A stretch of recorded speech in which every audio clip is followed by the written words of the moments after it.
他本以为蓝忘机是想送他回片场，随后便离开，却没想到那人一见到导演，就先是礼貌地打了招呼，紧接着就问了自己这几天的工作安排。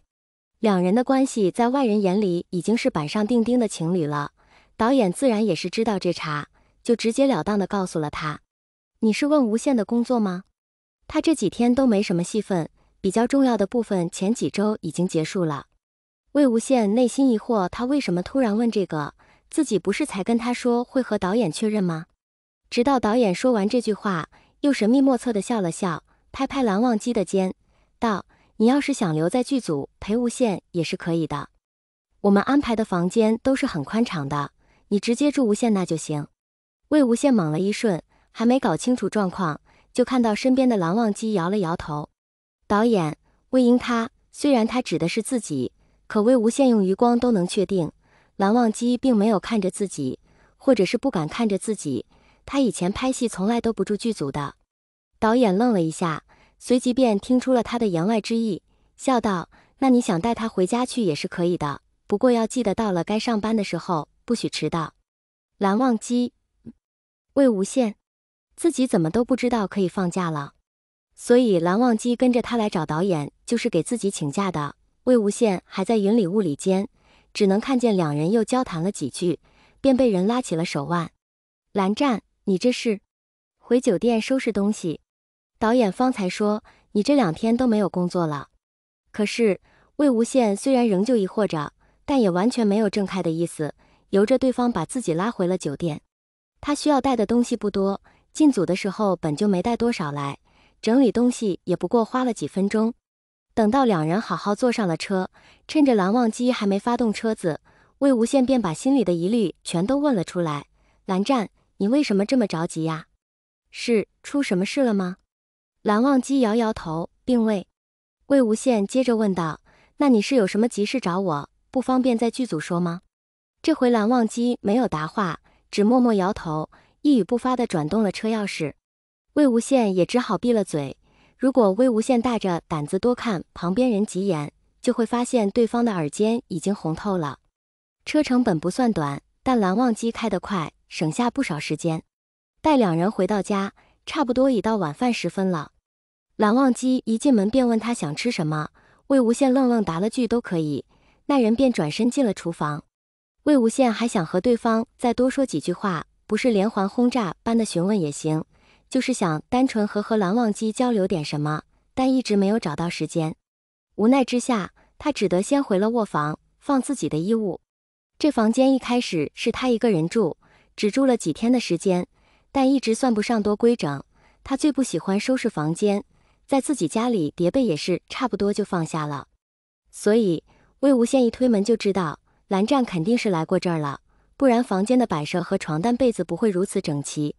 魏无羡小心越过那张可以自由躺5个人的大床，生怕不小心一个挨蹭，就把床单又弄皱了。他将自己的行李再度放回房间之后，那边的晚饭也已经准备好了。几个念头在他脑海里都转了几圈，最后魏无羡无奈地叹了口气，看来还是只能用老办法了。自己都不知道该感谢自己的演员身份，能够使用同一个借口无数次且不留破绽，可是除此之外也再难以找些别的什么话题了。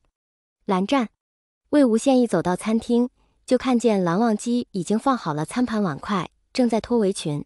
他连忙走过去，上手帮了一把，抓住机会喊他：蓝湛，跟你商量个事呗。魏无羡从他手里接过围裙，挂在不远墙上的挂钩上。你看我人也听你的，乖乖回来了。虽然剧组进度不是很赶，但我总不能无所事事就待在家里玩吧。所以今晚陪我对个戏吧。蓝忘机只沉默了1秒，魏无羡便心如肋骨，砰砰直跳，心跳快到连魏无羡都认命的想，蓝忘机会不会都听到了。片刻后，他感受到眼前人轻微的叹气声，才抬起眼便被蓝忘机拥进怀里，力道不紧，但是却让他莫名心慌。魏婴，今日我贸然去剧组，那样做你不高兴吗？没有挖蓝湛，我没有不高兴，真的。魏无羡安抚地拍拍他的背，我真的只是好奇为什么，是不是有什么急事你也不肯告诉我？他只是好奇2天时间而已，为何蓝忘机一刻也等不了似的替他请了假？但是在蓝忘机看来，魏无羡能够空出这2天时间，已经是万分不易了，哪怕只有这2天时间可以见面。但他害怕那人会生气，所以才一直不敢给他留询问的话头。没有，话题又尴尬地停下了，空气再度诡异地沉寂。吃过晚饭，已经快9点了。蓝忘机确实一言既出，陪着魏无羡在客厅对了几场无关紧要的戏后，很快就到了他日常该休息的点了。魏无羡懊恼怎么没抓住这次机会发生点什么，眼睁睁就看着蓝忘机拿着浴袍进了浴室。明明2人对的都是感情戏，但偏偏蓝忘机端坐如常，只偶尔会从眼里流露出波动的情绪。看来还是不够啊。魏无羡深刻反思了一下自己扮演的角色可是男方，主动一点是应该的，并且从结果看来还是不够主动。想到这儿，他哗啦哗啦翻着剧本，立马找出一段靠后的男2号强吻女主角的戏份。他无意识地捏着那页，把边角都捏得不成样子，一边给自己做心理建设，一边给自己加油打气。不要怂，不要怂，魏无羡，你什么大风大浪没见过，这次机会错过就还得再等1个多月了。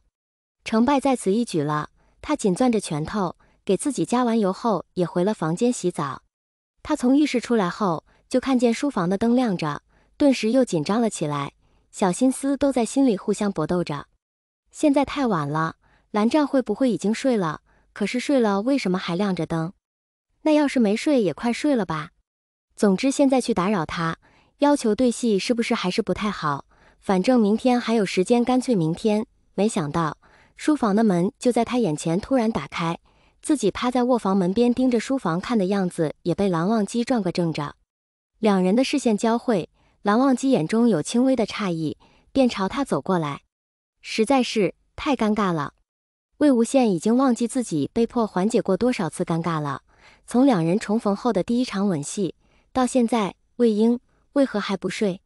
蓝忘机已经走到自己面前，魏无羡想着反正现在已经打扰了，干脆1不做2不休，打算厚脸皮到底。等你陪我对戏。他下意识的停顿，差点让对方理解成另一个意思。蓝忘机还没来得及震惊，好歹他就接上了后半句。好。蓝忘机接过剧本，魏无羡还有意无意的给他指了一下，就是这个。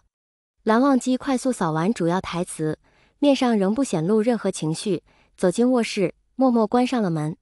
开口第1句便是女主的台词。魏无羡还在思考怎么开这个尴尬的头，见到蓝忘机依然波澜不惊的神态，仿佛一下子获得了无数勇气，接着他的话就顺了下来。蓝忘机，你的心意我领了，但不合适。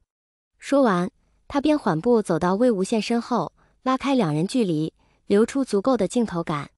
魏无羡也随着他转身，不解道：“还没事呢，你怎么就笃定不合适？”笑意忍不住浮上眼梢，魏无羡照着剧本的动作指示，上前一步把蓝忘机搂在了怀里。